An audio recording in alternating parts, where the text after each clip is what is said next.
Le but de la vidéo est d'illustrer le théorème de comparaison qui nous dit que pour des séries à terme positif, si UN est majoré par Vn et si somme des Vn converge, alors somme des UN converge aussi. Qui peut d'ailleurs s'utiliser par contraposé en disant que si UN est supérieur ou égal à Vn, avec somme des Vn qui divergent, et bien somme des UN diverge. Donc on va étudier ça à travers quatre exemples assez classiques. Donc le premier, il s'agit d'étudier des séries sigma des UN. Donc on va étudier la nature, donc savoir si ça converge ou si ça diverge. Premier exemple, UN est égal à 1 sur ln de n. Alors quand on parle de comparaison, il faut savoir à quoi on compare. Et on a une échelle assez simple, c'est les séries de Riemann, qui sont les sigma d1 sur n puissance alpha, avec convergence pour alpha inférieur ou égal à, supérieur strictement à 1, pardon, et divergence pour alpha inférieur ou égal à 1. Alors ici, donc le but c'est de comparer ce terme général à ces séries sigma d1 sur n puissance alpha. Donc on peut constater, connaissant les propriétés du log, on sait que pour n grand, parce que c'est souvent pour n grand qu'on choisit ça, eh bien le log est dépassé par toutes les puissances de n, et les puissances positives de n.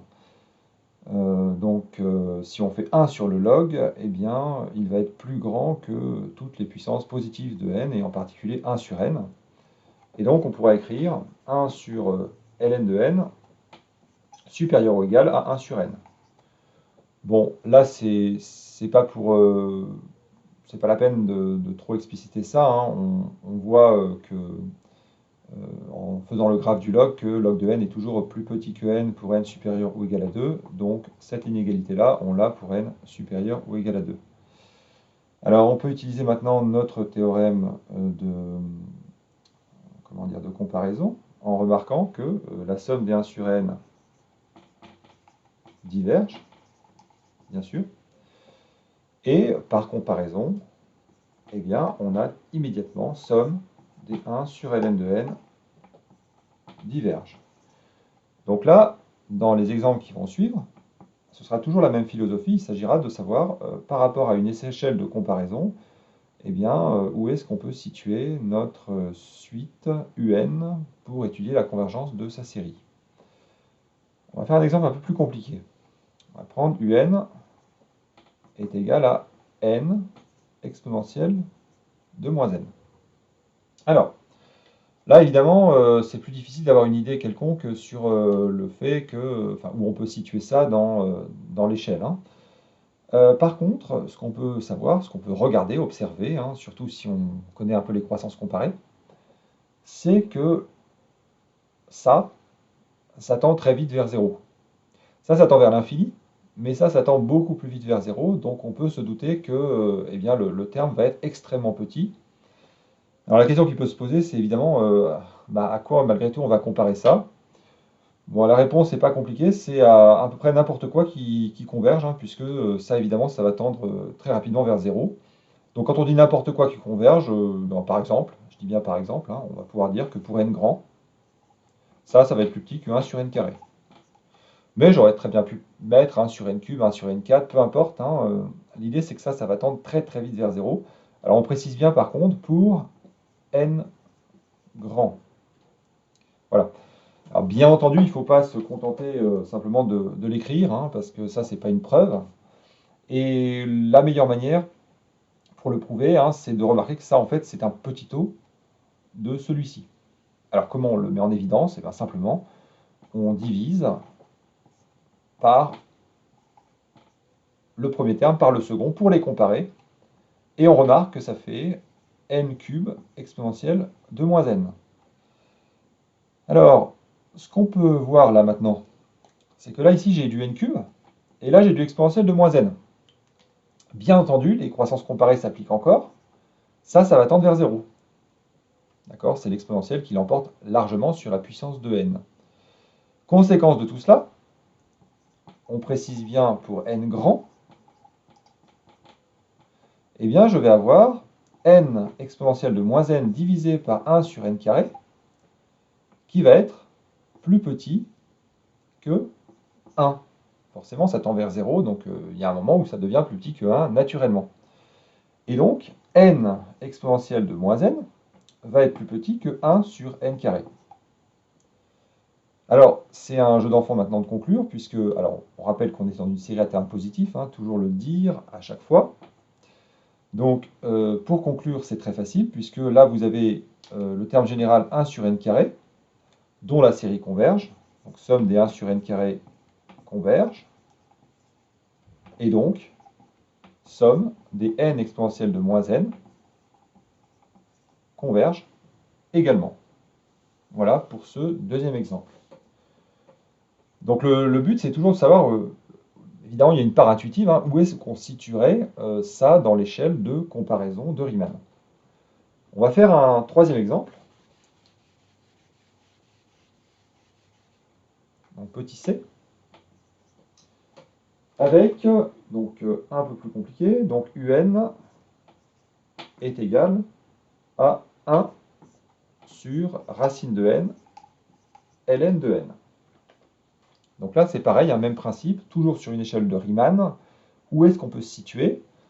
Alors là, on est plutôt près du 1 sur racine de n, hein, qui est une série divergente. Par contre, ça, c'est plus petit que, évidemment, c'est plus petit que 1 sur racine de n. Donc si on majeure en général pas par une série divergente, hein, on minore par une série divergente. Donc on va évidemment pas majorer par 1 sur racine de n, ça ne servirait pas à grand-chose. Par contre, ce qu'on peut remarquer, eh bien, c'est qu'on peut éventuellement minorer ça par 1 sur n, hein, ça va être à vue d'œil euh, évidemment euh, plus grand que 1 sur n. Alors pour quelle raison? Ben, on va l'établir assez vite, hein. Alors on va prouver donc que un est égal à 1 sur racine de n ln de n est plus grand que 1 sur n. Donc c'est la même technique qu'ici, hein, pour montrer ça. Utilisée différemment, mais même technique. On va diviser par cette expression-là par 1 sur n. Donc on va faire un divisé par 1 sur n. Donc on remarque que ça fait évidemment n et ça fait, donc si on simplifie, racine de n sur ln de n. Alors à ce stade-là, ce qu'on voit, c'est que, évidemment, là on a une puissance de n et un log en bas, mais c'est la puissance qui l'emporte sur le log. Et ça va tendre, lorsque n tend vers l'infini, vers plus l'infini. Alors c'est un peu le même principe que tout à l'heure, sauf que là, comme ça tend vers l'infini, qu'est-ce qui va se passer pour n grand? Donc on précise, c'est toujours, bien sûr, pour n grand. Eh bien, on va avoir un divisé par 1 sur n, qui va être supérieur, cette fois-ci, supérieur ou égal à 1. Forcément, ça tend vers l'infini, donc ça va être plus grand que 1. Et donc là, eh bien, je vais avoir un supérieur ou égal à 1 sur n, donc toujours pour n grand. Donc pour une série à termes positifs également, il faut toujours le préciser. Et je sais que somme des 1 sur n, puisque c'est une de mes séries de référence, ça converge. Conclusion, eh bien, somme des somme des 1 sur n, bien sûr, diverge, évidemment. Donc, somme des 1 sur n diverge. Donc, j'ai quelque chose dont le terme général est plus grand que le terme général d'une série divergente. Donc, somme des un va diverger.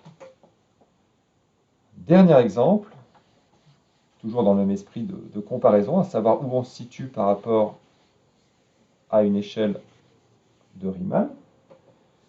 On va étudier la série avec un est égal à 1 divisé par n carré ln de n. Ici, eh bien, on va constater de manière assez simple que, alors on pourrait même, là on pourrait majorer par 1 sur n carré directement, donc c'est pas très très intéressant. Alors on va mettre le log de n en haut, c'est plus intéressant, parce que là on va pas pouvoir majorer par 1 sur n carré, donc c'est compliqué de comparer directement. Et en même temps, on voit que ça c'est plus grand que 1 sur n pour n grand, hein, parce que évidemment le log de n va être plus le log de n va être plus petit que n. Donc, donc ce serait majoré par 1 sur n, mais le 1 sur n, eh bien, somme des 1 sur n est une série divergente, donc on ne peut pas majorer par 1 sur n parce que c'est pas assez fort. Par contre, comme ça c'est plus grand que 1 sur n carré, eh bien on pourrait essayer entre les deux, hein, c'est intuitif, hein.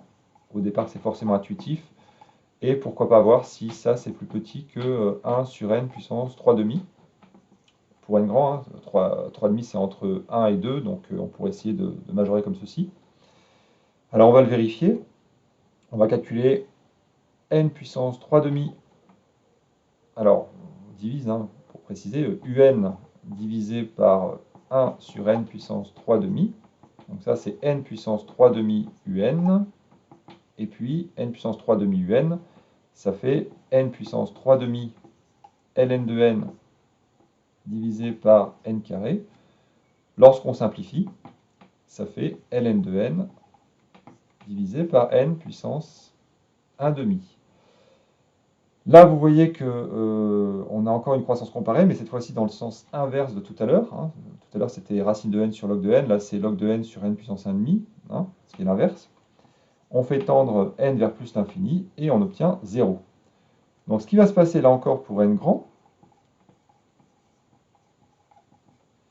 eh bien, c'est que un divisé par 1 sur n puissance 3 demi va être cette fois-ci plus petit que 1, puisque ça tend vers 0. Et donc, un va être plus petit que 1 sur n puissance 3 demi. Et comme vous savez que somme des 1 sur n puissance 3 demi